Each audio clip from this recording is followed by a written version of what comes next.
Hi friends, welcome to our channel. ఇక్కడ కనిపిస్తున్నది కదండి, ఇదేనండి మా ఊరు, మా పల్లెటూరు అనమాట.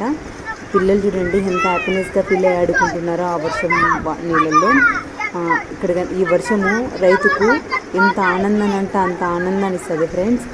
ఏ వర్షం అయితే రైతు కళలో ఆనందాన్ని ఇస్తుందో అదే వర్షం అదే రైతు కళలో బాధను కూడా ఇస్తుంది. ఎప్పుడంటే పంట చేతికి వస్తుందని పడితే ఆ వర్షం వల్ల పంట అంతా నష్టమైతే అప్పుడు ఆ రైతు కళ్ళల్లో బాధను చూస్తాము ఫ్రెండ్స్. ఈ బాధను నేను కూడా ఒక రైతు కూతురుని అనమాట. సో మేము కూడా ఆ బాధను ఫేస్ చేసాము. మేమే కాదు చాలామంది రైతులు ఎంత అంటే అంతగా ఫేస్ చేశారు.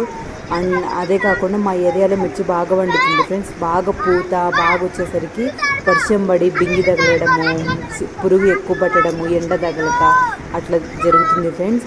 వర్షం అనేది ఎప్పుడు పడాలో అప్పుడే పడితేనే రైతుకు సంతోషం అనమాట.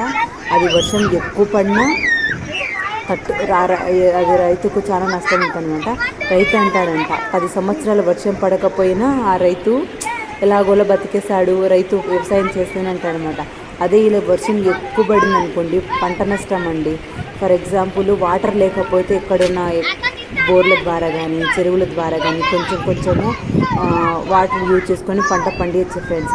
అదే చాలా ఎక్కువ వర్షం పడింది అనుకోండి పొలంలో ఉన్న పంట అంతా నాశనం అవుతుంది. మీ అభిప్రాయం ఏంది ఫ్రెండ్స్? నేను చెప్పింది కరెక్టా కాదా? ప్లీజ్ కామెంట్ చేయండి. మీకు ఇష్టమైతే సబ్స్క్రైబ్ చేయండి అని మాత్రం రిక్వెస్ట్ చేశాను, కానీ ప్రెజర్ అయితే చేయను. మీకు ఇష్టమైతేనే సబ్స్క్రైబ్ చేయండి, లైక్ చేయండి. ఈ ఛానల్ నేను ఎందుకు క్రియేట్ చేశానంటే మా ఊరి డెవలప్మెంట్ కోసం అన్నమాట.